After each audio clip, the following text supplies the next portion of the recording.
त्रिदेव बनारस की दुकान में हम मौजूद हैं और इस वक्त आप देखेंगे हमारे साथ आनंद जी हैं, शुभम हैं और इन लोगों ने भगवान श्री राम के लिए अयोध्या के लिए बड़ी सुंदर साड़ी तैयार की है जिसमें संपूर्ण रामचरितमानस है तुलसीदास जी का, यानी कि भगवान श्री राम के जन्म से जुड़ी हुई एक एक कथा है और उनका राज्याभिषेक किस तरह से हुआ वो सब कुछ है। तो शुभम ये बताइए क्या इसके पीछे मकसद रहा आप लोगों का इस तरह की साड़ी तैयार, और आपने एक ही साड़ी क्यों तैयार करवाई? एक साड़ी इसलिए तैयार हुई कि बस ये मेरे प्रभु राम को इस साड़ी समर्पित हो जाए और ये साड़ी किसी को ना जाए और किसी को नहीं जाए और किसी को नहीं। यहाँ पर हम देख रहे हैं भगवान श्री राम के जन्म से लेकर, देखिए जन्म से लेकर उनके राज्याभिषेक तक का पूरा इसमें खांचा है। यहाँ पर भगवान श्री राम धनुष तोड़ रहे हैं शिव जी का, ठीक है। और थोड़ा सा आगे बढ़ेंगे, बताइए एक एक कहानी बताते जाइए क्या क्या है यहाँ पर। यहाँ पर केवट राज उनको नदी पार करवा रहे हैं, क्या बात है। कहाँ से बनवाई ये साड़ी, किस तरह से तैयार की? ये साड़ी बनारस में तैयार हुई है। हाँ। ये जो इसका कपड़ा है, कपड़ा प्योर सिल्क है। ये प्योर सिल्क है, प्योर सिल्क से तैयार हुई है साड़ी। इसमें साड़ी में जो चित्र है इसमें 1800 ब्लॉक है। अच्छा, 1800 ब्लॉक में ये साड़ी इसमें हुई है। 1800 ब्लॉक है। 1800 ब्लॉक टोटल 6.5 मीटर की साड़ी में। शुभम बता रहे हैं 6.5 मीटर की साड़ी में 1800 ब्लॉक हैं और जो ब्लॉक बना उसको आपने फिर गंगा में विसर्जित कर दिया।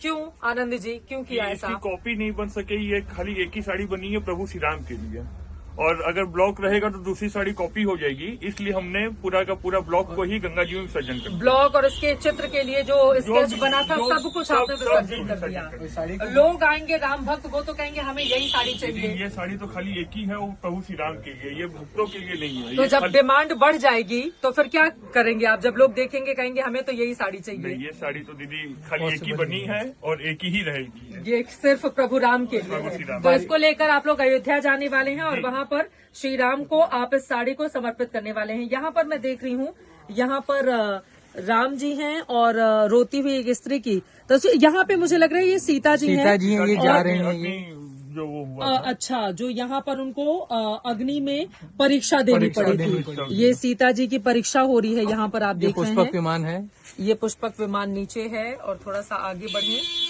राज्याभिषेक की बारी कहाँ है पहले यहाँ पर देख लेते हैं थोड़ा। ये लवकुश है, ये लवकुश है और लवकुश ने भगवान जी के घोड़े को रोका था, अश्वमेध यज्ञ जो चल रहा था, ठीक है। ये यहाँ पर तस्वीरें हैं और थोड़ा आगे बढ़ेंगे तो यहाँ पर उसके बाद यहाँ हनुमान जी हैं, आप देखिए भगवान श्री राम के परम भक्त।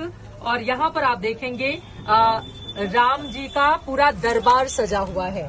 ये राम जी का पूरा दरबार सजा हुआ है, यानी कि उनके जन्म से लेकर और राज्याभिषेक तक की ये पूरी तस्वीरें हैं। राम दरबार लोग अपने अपने घरों में रखते हैं। हालांकि अयोध्या में श्री राम लला छोटू से 5 साल के विराजमान होने जाने हैं और उसके ऊपर वाला जो माला होगा, यानी कि प्रथम मंजिल, वहां पर भगवान श्री राम का राम दरबार होगा बिल्कुल इसी तरीके से। लेकिन प्राण प्रतिष्ठा 5 साल के राम क्यों होने वाली है और 5 साल के राम इस साड़ी के बिल्कुल शुरू में आपको दिखाई दे जाएंगे इन स्थानों में।